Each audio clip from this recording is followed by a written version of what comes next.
Welcome back to another episode. It is Tuesday. We are going to continue catching up on some of the news from last week out of spring training.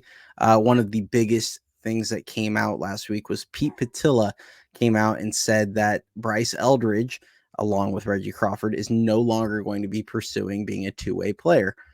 This one was a little bit more shocking than the Crawford development, as with Reggie, it was always kind of everyone kind of knew his hit tool wasn't good enough.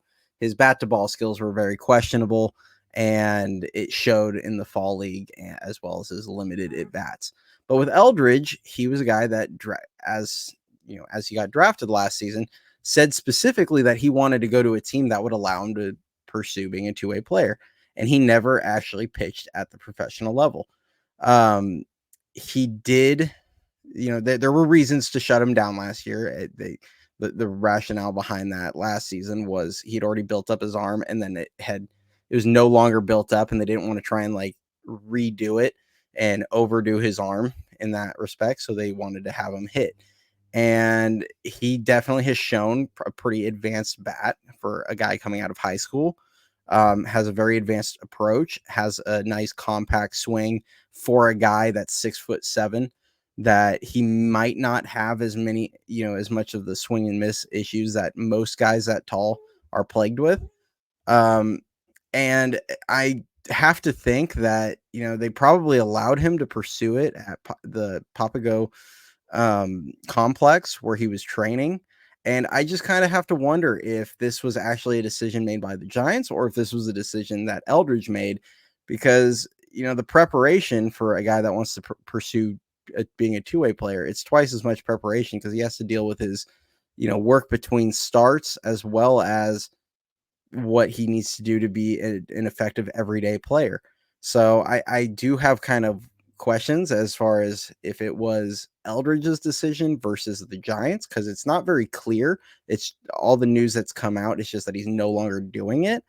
And, if this was a Giants decision, I do think this is a little bit of it's a bit of a bad look, because you draft a guy that wants to be a two-way player, and if you're going to take away that opportunity, that's a pretty bad look.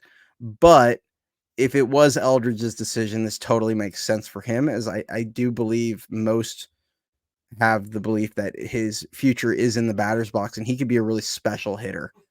He has like 70 grade power. He's huge, he's got this massive game changing power, and his swing is he has a beautiful left handed swing. I think he could be very good on the first base side or as a first baseman.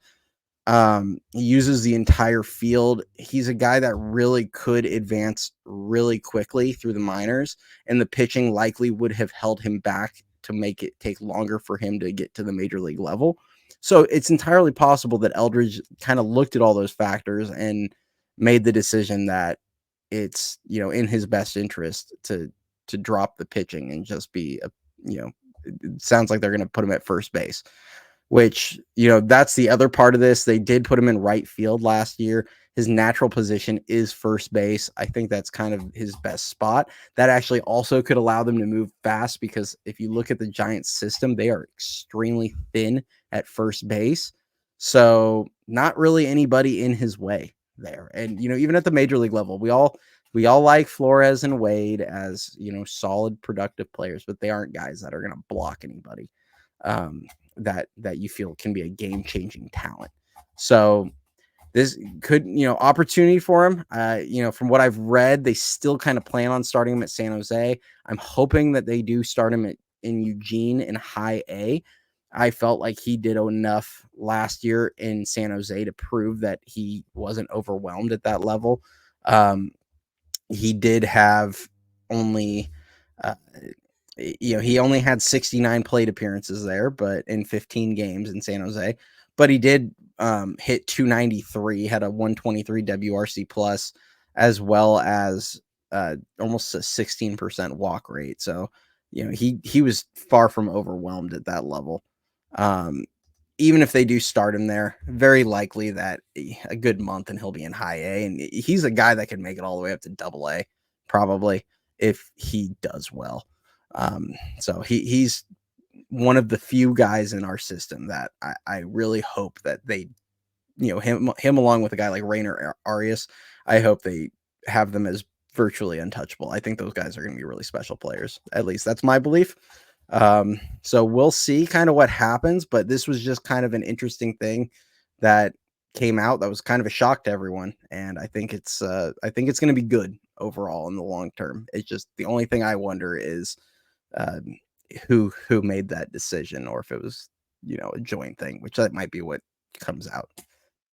But aside from that, we're going to keep kind of keeping an eye on spring training. We're going to have more news, more things to talk about. We'll start talking about games here on an upcoming episode.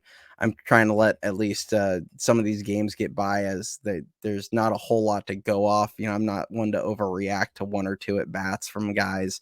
So we want to kind of see the what everyone's doing. But as of this recording, they just finished the first inning of the game against the Mariners, and Jung Hoo Lee got a nice single in his first at bat. Bailey hit a grand slam, which is awesome. So, there's some good things coming out of there. But as always, if you guys like the material, please subscribe to the channel. It's been awesome. We're almost at 200 subscribers, which is great. But we will be back probably tomorrow with another episode. Bye.